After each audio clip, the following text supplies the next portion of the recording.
Hi, good afternoon, everyone. Thank you for joining us for this joint committee hearing between the Committee on Energy, Economic Development, and Tourism, and our good friends from the Committee on Agriculture and Environment. It's 3 o'clock on a Wednesday afternoon, February 2nd. We are in room 224. And first on our actually, I'm sorry, I need to do some housekeeping announcements. This meeting, including the audio and video audio of remote participants, is being streamed live on YouTube. You will find links to viewing options for all Senate hearings on the live and on-demand video page of the legislature's website. In the unlikely event that we hit technical turbulence and this hearing takes a nosedive, the committee will reconvene to discuss any outstanding matters, and of course, we will have a public notice posted as to when that date might be. For those participating remotely, all testifiers' audio will be muted and video disabled until shortly before it is your turn to testify. So with that, we are going to jump into our first bill, that is Senate Bill 2080, relating to Made in Hawaii programs. On our testifiers list, we have Dennis Ling from DBED. Hi, Dennis. Aloha, Senator. Aloha, Chair, Vice Chairs, committee members of the Economic Development, Energy and Tourism, and the Agriculture Committees. Dennis Ling on behalf of Director Mike McCartney. DBED stands in its written testimony in support of this measure, offering comments. Thank you for the opportunity to testify. Thank you, Dennis. Stephen Levins from DCCA. Good afternoon. I'm Steve Levins, Executive Director of the Office of Consumer Protection. We're opposed to this measure. Frankly, I'm puzzled regarding the enforcement provisions. I mean, currently, the Department of Agriculture investigates issues relating to Made in Hawaii. If there is an issue, it can go to the Attorney General's office, who has jurisdiction to enforce the provisions. Having said that, this is admittedly a very complex area. As I pointed out in my testimony, the standard that's currently in the law and that the bill seems to want to reconfirm is the 51% of the wholesale value is a very difficult standard to enforce, and it also has to be reconciled with the Made in USA standard. So we could have a situation here in Hawaii where arguably Made in Hawaii standard would be adhered to under our state law, but would be in violation of the Made in USA standard, which is extremely strict.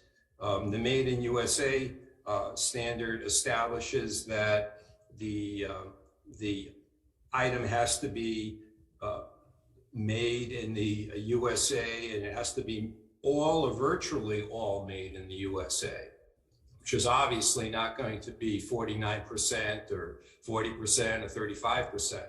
When this law first came into play back in, I guess, 91, with manufactured goods, it was a different time, of course, and a lot of the manufacturing in the United States was much more prevalent, but today it's not the same. So we have, discussed this issue in the past with the Federal Trade Commission, which enforces the Made in USA standard. And you could have a situation in which, for instance, a Hawaiian quilt is made through thousands of hours of local people, sewing the quilt. The quilt could be a depiction of the Hawaiian flag, but the material comes from, say, Indonesia. That would not comply with the Made in USA standard, and it would be a major problem. Anyway, my testimony in sum is that we don't really see a need to transfer the enforcement provisions when the Attorney General's office is very capable of enforcing the provisions of the current law, if in fact they're able to. And two, there are underlying problematic provisions involving the standard that's established with the Made in Hawaii standard. Thank you. Thank you, Mr. Levins. Department of Agriculture. Hi, Phyllis. Yes. Hi. sorry about that.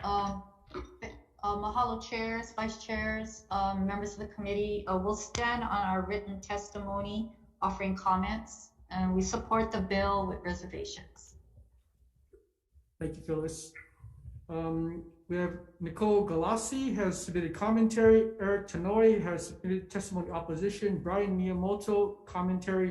And John Gordinas has submitted commentary. Members of both committees, any questions for those who have testified this afternoon? Senator Misalucha? Oh, okay, for Phyllis, please.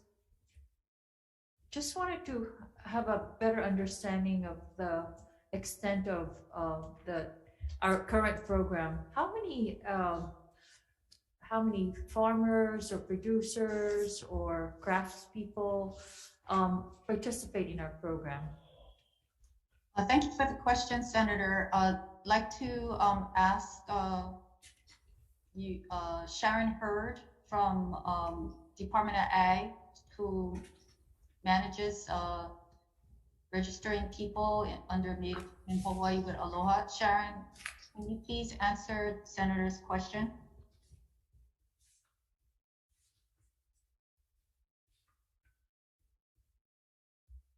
Tech support, do we have Sharon Hurd? Phyllis, I don't know if she's with, oh, okay, sorry. You just need to bring her in. We're bringing her up. Daryl, yeah.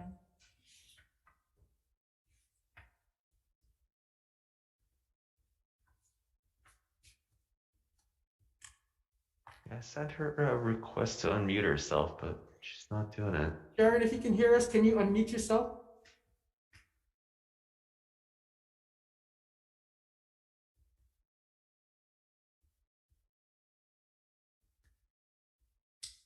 No video either, Daryl? No video.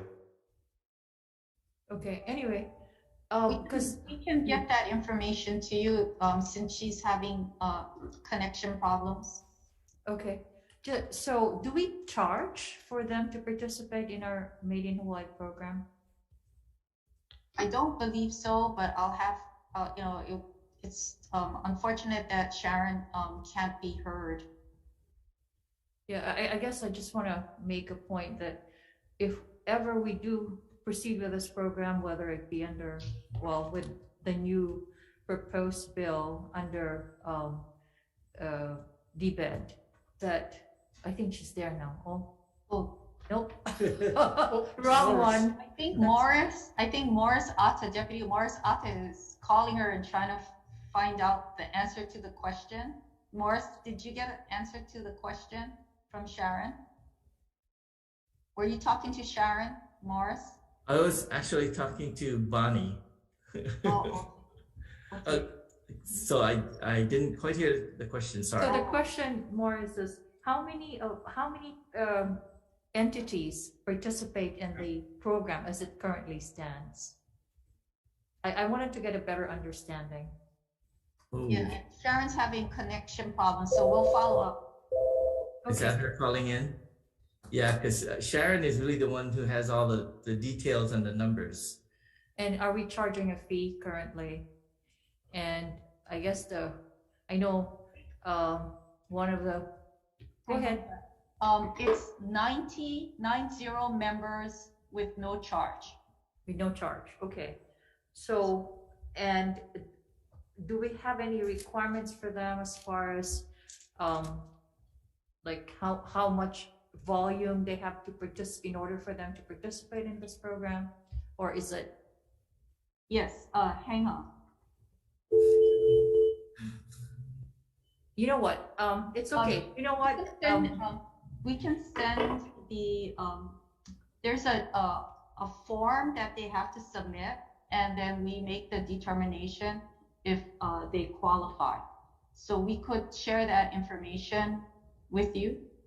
Okay, and I guess, again, the note is made that if we ever pursue this idea further, that they're not left in the lurch, and that we will continue to abide by our obligations to them. Okay. Okay, thank you. But if you don't mind sending me that info, I'm really interested. Thank Okay, you. we'll do, should we send it to chair and then? Yes, please. And then distribute to the committee. Okay, To Senator Gabbard and myself, and we'll share it with our members. okay, thank you. Senator Ocasio? Chair, I have a question for DCCA, Mr. Levins. I just wanted to get a little bit more background from you in regards to were you folks consulted or part of any conversations prior to this drafting of this legislation to transfer?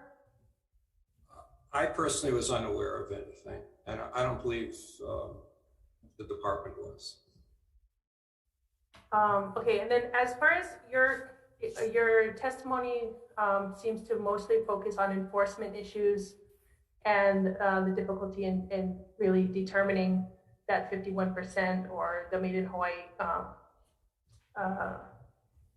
aspects of it. Is there any other concerns that you can shed light on as well?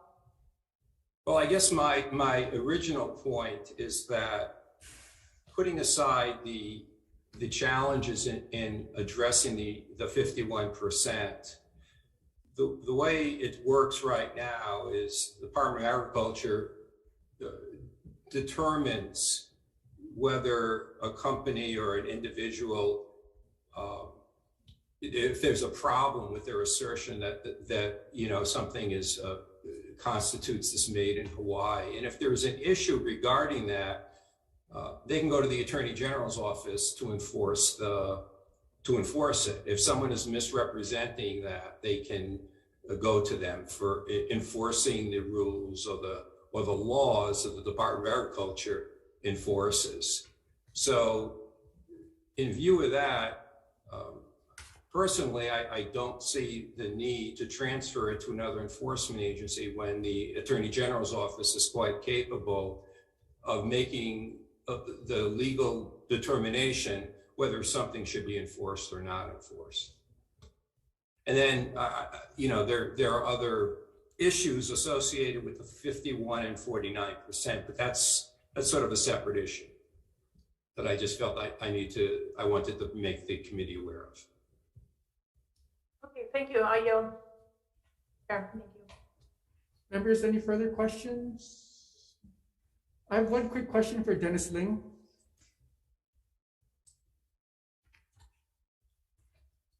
Yes, Senator. Dennis, I hear all the testimony and I understand people's hesitations here. But I'm wondering, you know, last year when we moved Made in Hawaii and Hawaii Made over from egg to you last year, we appropriated $150,000. Can you tell us what did that pay for and how much is left? Actually, the monies were released by Budget and Finance. We have an RFP going out for someone to help us with, because it was ARPA funds, it has to be very specifically used to benefit companies. So it can't be used for some of the things as to, you know, determining how best to enforce this, or, you know, some of the other things that we may have wanted to use it for. But we wanted to use it. We explained to the AG's office that it would be used to benefit individual companies, the companies who would benefit from the Made in Hawaii or a Hawaii Made designation. So it has to specifically benefit the companies. So we put out an RFP to help with the branding process, how best to get the word out through social media, as well as other platforms, be it PSAs. We wanted to encourage more e-commerce and how we go about doing that. So that's what the RFP is out there for. So what you're saying is $150,000 still sits there, correct? The $150,000 still sits there because okay, so you have an admin bill similar to this bill that asks for $250,000 to do a study on all the complexities that have been talked about today, correct? Yes. So we could actually move the $150,000 that you have currently to move towards what you want to do, which is a study to look at all the complexities here, correct? That's correct. However, we prefer using it with general funds rather than ARPA funds because of the inflexibility of the use of ARPA funds. Okay, I understand. Got it. Members, any further questions? If not, thank you, Dennis and Phyllis and Morris. We're going to move on to our next bill. That is Senate Bill 2287. And on our testifiers list, we have Phyllis Shibabukuro. We'll stand on our written testimony. Thank you. Thank you, Phyllis. We have Greg Barber from NELHA. Aloha chairs, Hawai'i and Gabbard, vice chairs and members of the committees.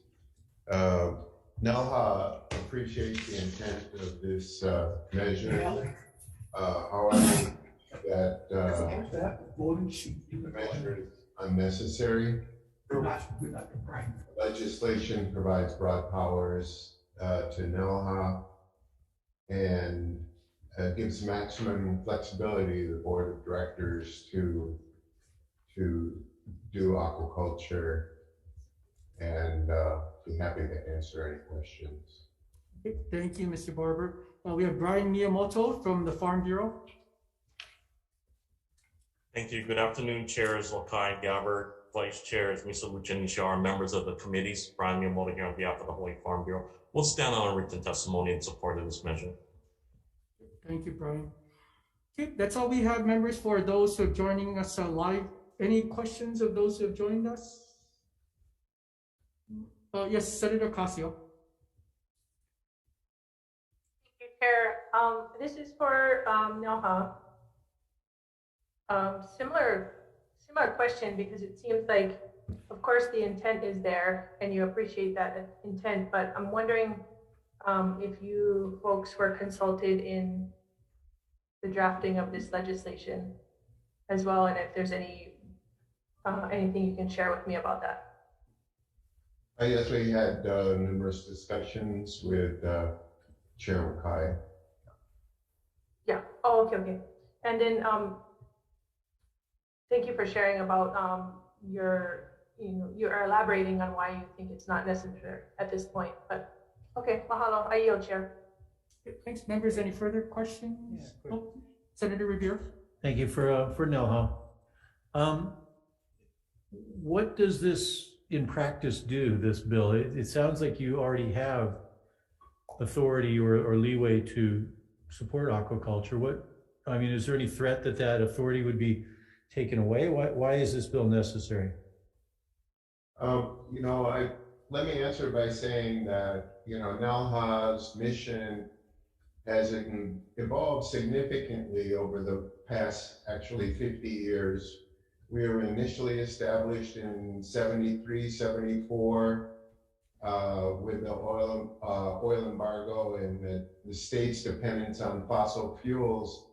And so the legislature established NELHA as a facility for research and development of alternative sources of renewable energy on 300 acres in Kona.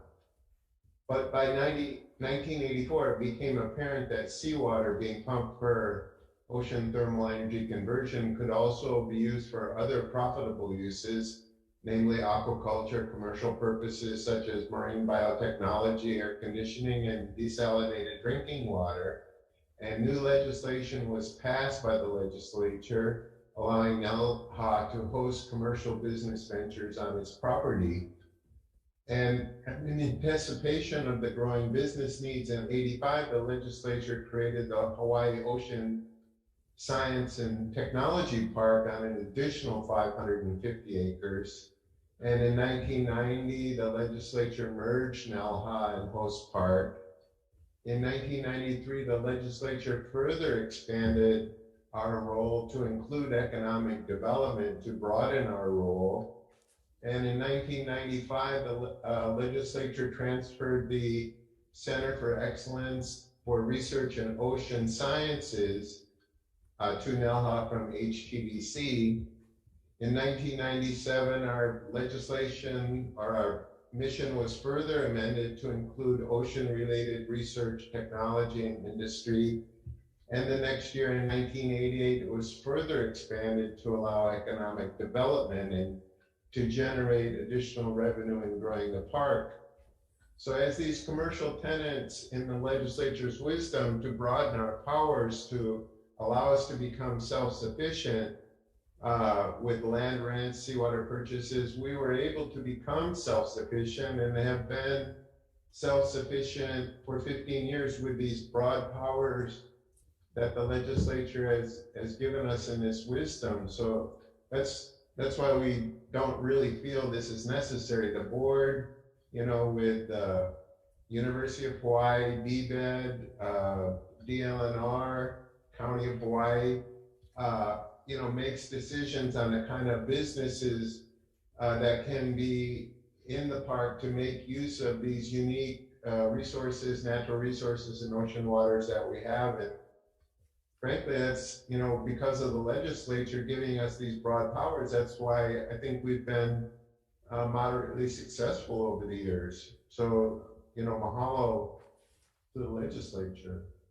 So with this new statement saying supporting the research, development, and commercialization of aquaculture, from your view, it would have no impact up or down. Would it encourage you to do more of that, or it's just superfluous? I don't think it's up or down. It wouldn't encourage us to do more.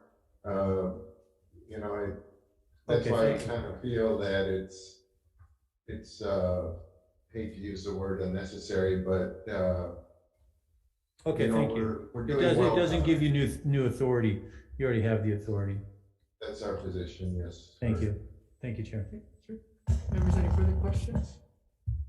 Greg, I have a quick question for you. By just inserting aquaculture, it doesn't take away any of your pursuits, correct? We're just adding to your array of opportunities, correct? That's correct. Okay, so if I were to tell you that there are certain folks in the legislature who are reluctant to fund you because in your mission statement there is no reference to aquaculture, and that until there is, you're not going to get funding for those, would you be more receptive to putting this in? That's a threat. No, that's not a threat. That's just a reality. Because if it's not something that's in your mission statement, then should there be legislative monies put behind something that's not in your mission? Yeah, we do think it is currently in our mission statement. Where is it? Where's aquaculture in your mission? I kind of just went through it. No, you danced around it, but there's no specific word aquaculture in any of your enabling legislation. Correct? There is aquaculture if you look at one thing that comes to mind, if you look at members of the board of directors, one of the items listed is expertise in aquaculture. Right, but that's for that individual as a board of director. But in terms of what the mission of NELHA is, there is no actual specific reference to aquaculture. If you look at the legislation that established us, the findings and so forth, there's numerous references to the word aquaculture. Can you tell me what page in your statute you're talking about? It's not in the statutes, it's in the legislation, the bills that created NELHA. Okay, well, Mr. Barber, I'm really trying to help you grow NELHA Yes. in the aquaculture arena. And so if you decline to want to have this in your statute, there might be some difficulty in getting the funding that you need to grow aquaculture in the future.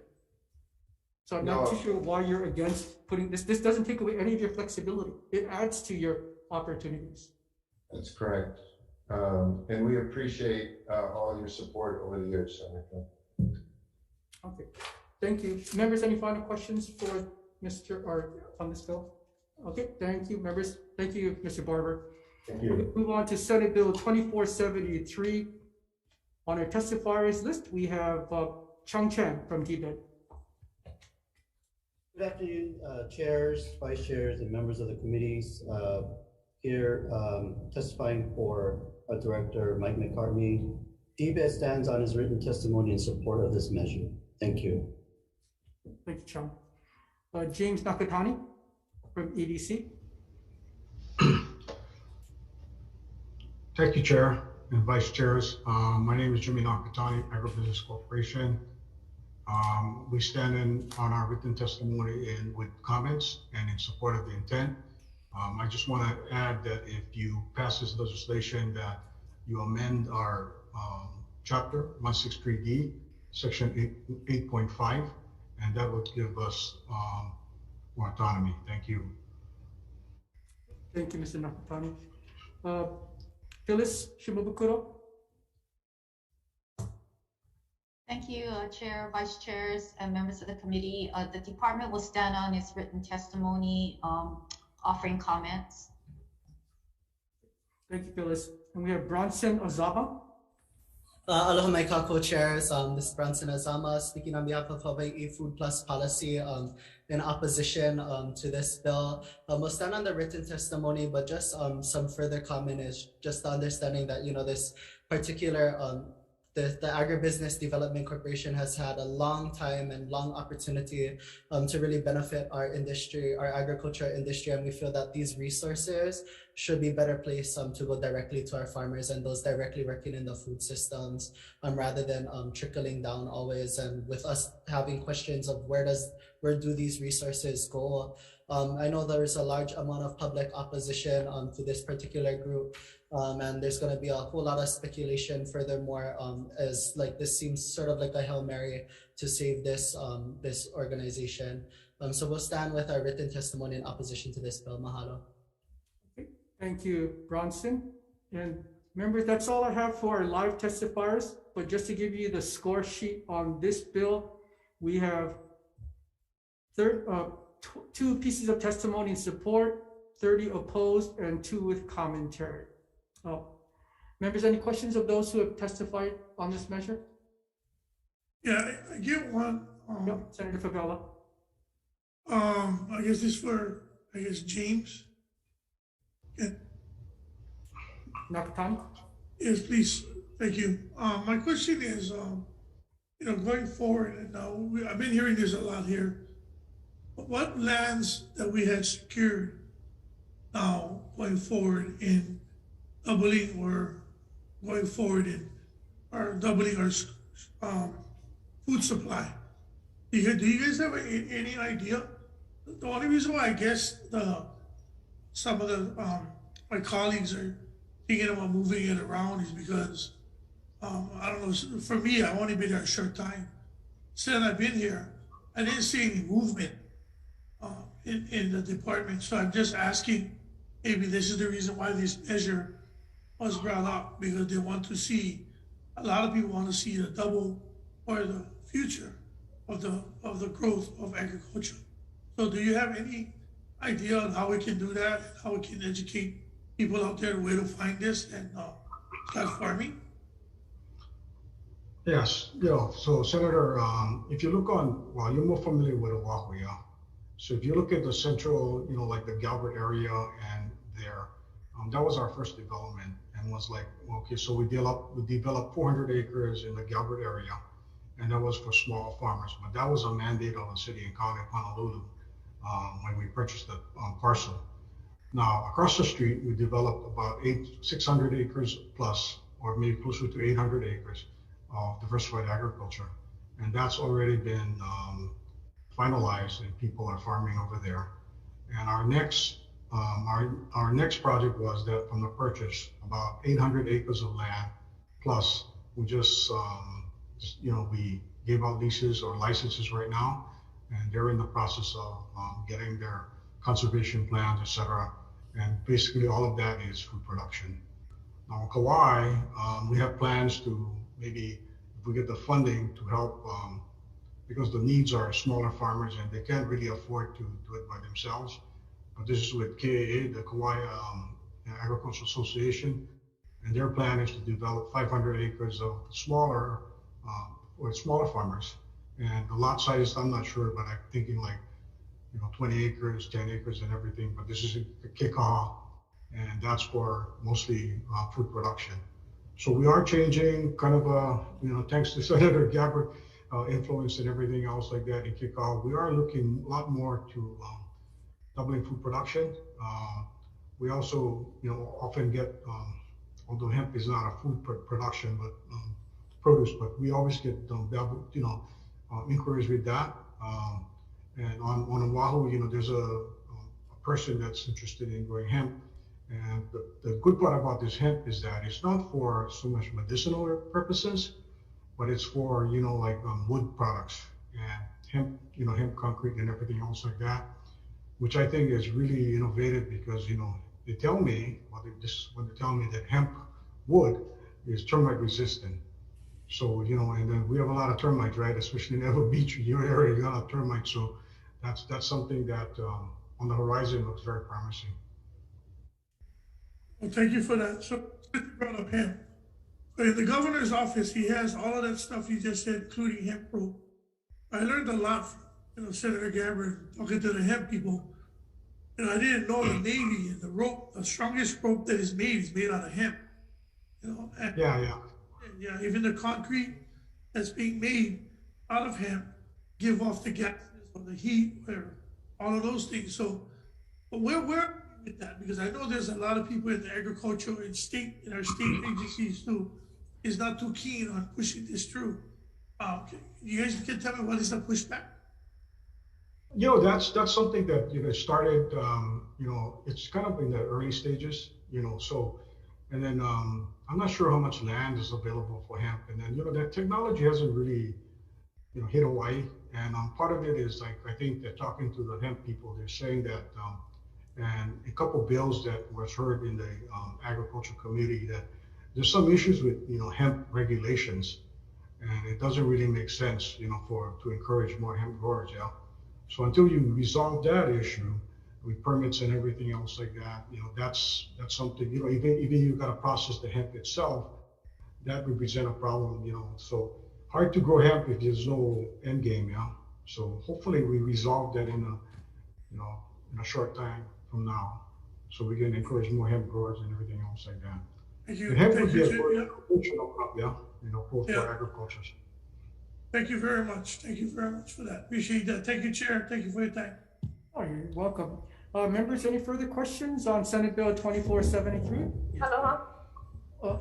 Chair. Senator Casio. Yes, I have a question for Mr. Nakatani. Just in a sense, can you share how you feel like this transfer would actually help facilitate any of the implementation of the 2021 auditor's recommendations, and also what are you folks doing to implement any of the 33 recommendations? Yeah, so, that was a long drawn out, it's almost like 2 years of getting bashed on the head about, what we do and everything else like that. And I think we've proven that we've done a lot. And we have 6 people in our office, just 6 people. And we did, like a couple, 1,000 acres here. And then, we're moving on Kauai and everything else like that.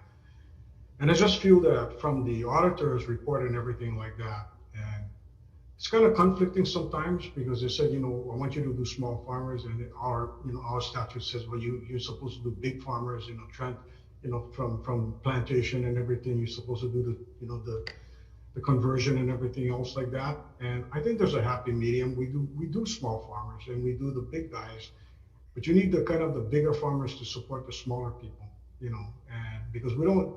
Unless the state decides that we're going to subsidize everything else like that, but I don't think that's in the game, yeah. But the transfer, I guess, gives us an opportunity just from listening to the auditors and everything. If you look at DBED's mission, mission statement like that, it aligns much cleaner with them, I think, and how we're going to, innovation, and that kind of stuff like that. Those are the kind of things that we look at versus, with the department, and the priority is regulatory, right? So they're and I don't blame them that, we're not the priority. I mean, we don't have priority in the department in a sense because, their priority comes first, regulations and, things like that, enforcement. So that's the only thing that we're looking at, and maybe it could improve our operations. Now, how, if the transfer, what we'll do, guaranteed, will it be move us forward? I don't know, but it's a shot in the dark to give us a chance to move ahead. And I like the innovation part about it because I worked with some people with DBET and everything, and they have a planning department, very friendly. They have some community programs that could help some of our farmers and everything, in areas like Whitmore and everything else like that. So we think that's just an opportunity for us. Okay, so basically the legislature should support a shot in the dark, and you're also mentioning that many of the farmers are opposed to it. But what I'm really trying to get at is more clarity on how this transfer will help improve ADC, which is the purpose of the auditor's recommendations, is to improve ADC. So how does this transfer facilitate any of that? Well, it makes us more efficient, I'm hoping. And I'm not sure why the farming committee would oppose that, because we're not diminishing our role. Hopefully, we're improving our role in agriculture. And I talked to like the Farm Bureau, and then I don't think people really understand the impact. They're thinking, well, you should stay with agriculture, which is there's a good point. I mean, that's a valid point. However, if we want to move ahead on economic development, innovation, and I think that's where it is. And I think that's what, we should be interested in. It's kind of like the renaissance of agriculture, coming from, all of the technology coming from IT and from the military, covered crops, protected, systems and everything for growing things, smaller footprint, more productive, those kind of things that we really want to push, and to help agriculture. So we're not going to diminish anything. We're not taking away, we're not walking away from, what we're supposed to be doing. If anything, we're supposed to be, hopefully we get a lot more support in a different sense and move ahead. Thank you. But if I'm understanding you correctly, it's a shot in the dark and you're hopeful. But then when we actually look at agriculture and the Department of Agriculture, the mission is to work in agriculture. But Department of Business Development, Economic Development, and Tourism doesn't anywhere necessarily say agriculture, yet of course they could engage in agriculture, but again, it seems to be taking it farther away from the initial mission of agricultural development. Senator, for us, it's economic development and the innovation part that, interests us, the mission statement. And I mean, you're right, that's a policy call though. I mean, that's why we're here to discuss it, y'all. But, for us, I think that, it's a chance to maybe improve agriculture, because, you gotta admit that agriculture is, everybody talks about it, but how many people walk the talk, right? I mean, that's my frustration. I mean, I've been in it for a long time, and always there. So, keep fighting. So anyway, but really, it's a policy call. Okay, thank you. I'll yield for now. Thanks, Chair. Okay, Senator Gabbard.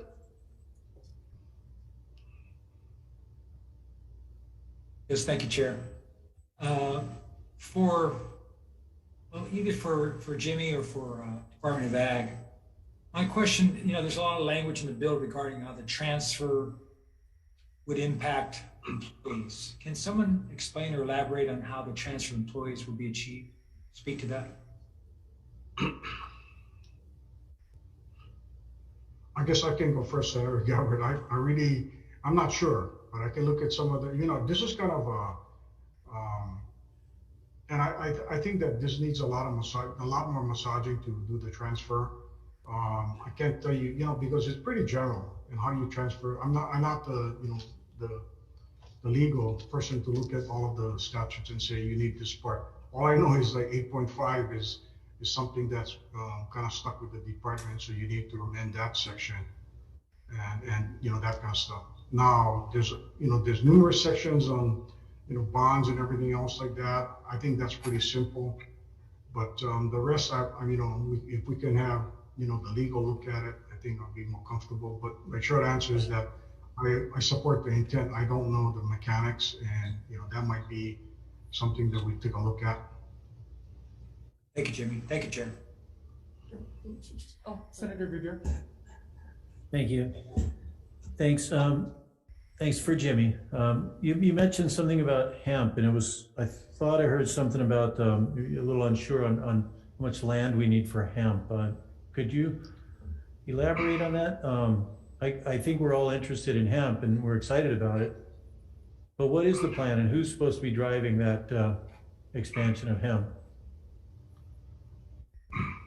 So I guess it's Senator. Yeah, it's for hemp. I guess we've had people come in and they were interested in the lands in Kauai because we have a lot more on Kauai than we have on Oahu. We had some inquiries that came in. They talked to us. They said, I need 1,000 acres, and never came back. And I think there's an organization on Oahu, that is interested, and I think they did some trials up in, I think it was Hilemanu, that area in your district, and I'm not sure what happened, but they did like 3 or 4 acres of trials, and I think that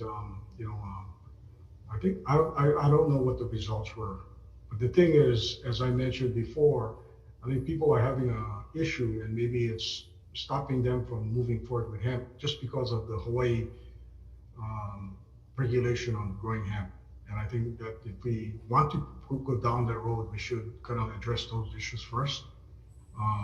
It's like if I grow 1,000 acres and I can't process it, then it's kind of a moot question, Right, I understand the getting it to market and the whole supply chain in that, but I'm just, I guess, more visionary. Who is responsible for determining how many acres of land may be productive and how much money could be generated, and who are the visionary people? Is that Department of Agriculture, or is that ADC, or DBED? I'm going to defer to the DBED or the Department of Agriculture. But we certainly would entertain people who are interested if we had the lands and everything else like that. Yeah, but I see that as a passive. I see that as a passive thing if they come. I'm just curious how much land we should contemplate for that. Okay, I'll let that go. Thanks. And then secondly, is ADC responsible for food hubs? I know the Whitmore project is in various stages for the food processing and hubs. That's within your Kuleana? Yes. Yeah, that's correct. And then what happened is that it's in the process of going through planning right now, and I think the University of Hawaii, UHCDC planning group had gone out to the community, and we're in the planning stages to get input on what it means to the community and everything else like that. And I think that there was an appropriation to the Department of Agriculture for that purpose, and it has been dedicated to DBED. I mean, not DBED, but DAGS. And I think they're in the process of looking at developing infrastructure. But it's all in the planning stages right now. So DAGS is responsible then for the next phase of that? Excuse me, sorry, I didn't hear your question. I'm sorry, so you're saying DAGS is responsible then for driving the leasing or something? Yeah, DAG is not responsible for the engineering and the development of the infrastructure. Oh, okay, got it. And then using this as kind of a specific subject, how does the planning of that project or the efforts to make that come to reality, how is that different whether you're under agriculture or under DBED?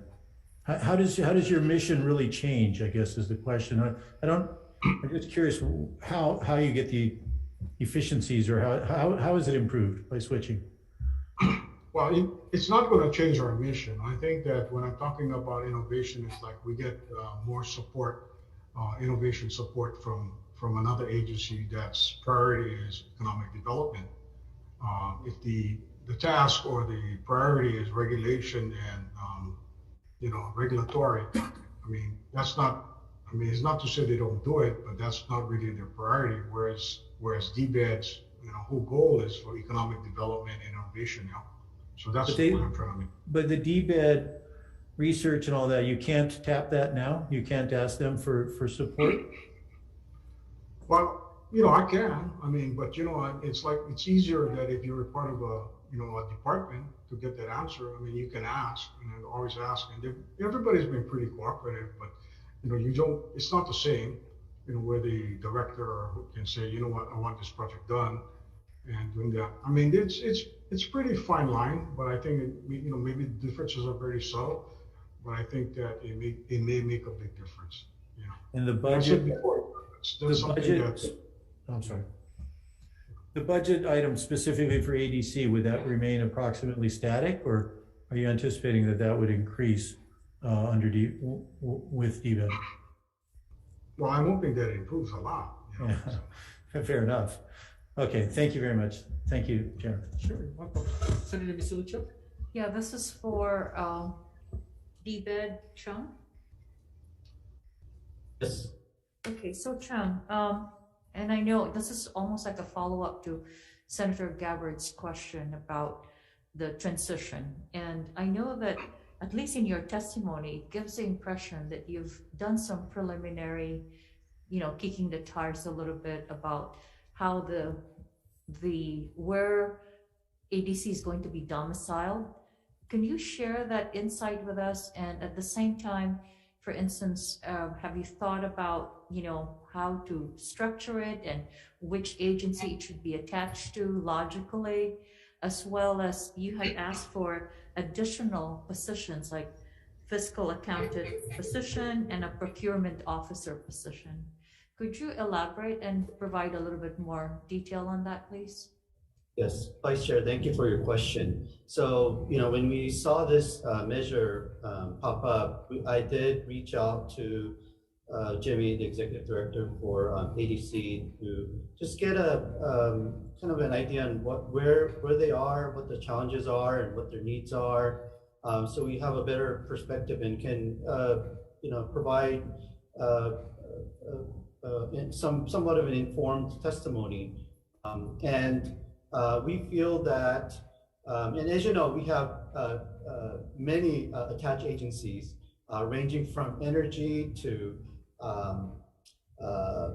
business development, business support, planning, and so as Jimmy said, I mean, we can see a natural fit in that structure, and what they do is becoming important, and I've been starting to get involved in the agriculture discussions, and we are supporting ADC on some of the development work that they're doing. So there is some collaboration with ADC already. So we feel that ADC will be attached to DBED like all the other agencies that we have. So we're not going to change the structure very much, but we are going to help them improve the process and give them the support that they need. So we've identified those two positions, and I think that will be sufficient to provide them with the procurement and fiscal support that they need right now. I guess I would imagine there would be efficiencies under your division as far as procurement, so that they wouldn't need a procurement officer on their own, right? Because in a way, the fact that they're attached to you, they don't need to procure their own. It's going to be a collaborative effort along with the other procurement efforts and initiatives you have. I guess I want to learn more about what the thought process was in wanting to secure one specifically just for ADC. Yeah, with the, I don't know the level of the support that are currently getting, but it was identified as a need. I see. And the level of procurement that we anticipate with ADC would warrant a position to properly support them. Well, I look forward to, your specific plans. I like the fact that you seem very supportive of the transition, and I look forward to having DBED weigh in and provide their expertise in ensuring that we push forward with our agenda as far as ADC is concerned. Thank you. Thank you, Chair. Sure. Senator Nishihara. Yeah, I have a question for Shum. What's this idea of the transfer? Was it initiated by your department or was it done by the ADC? Who initiated this? Well, the measure has been introduced by Senator Villa Cruz. There were some discussions before on I think it came up during improving government structure, and so naturally when you try to align some of the processes and try to leverage the expertise that exists in certain organizations throughout the state, you naturally want to align agencies and fit them properly where they can get the most support. And I think that discussion did come up and ADC came up. I don't know where it started, but I think during that discussion, we did say that we could probably support ADC and that's, I guess it just kind of took off from there. Okay, thank you, Chair. Sure. Members, any further questions? If not, why don't we take a brief recess prior to taking the vote?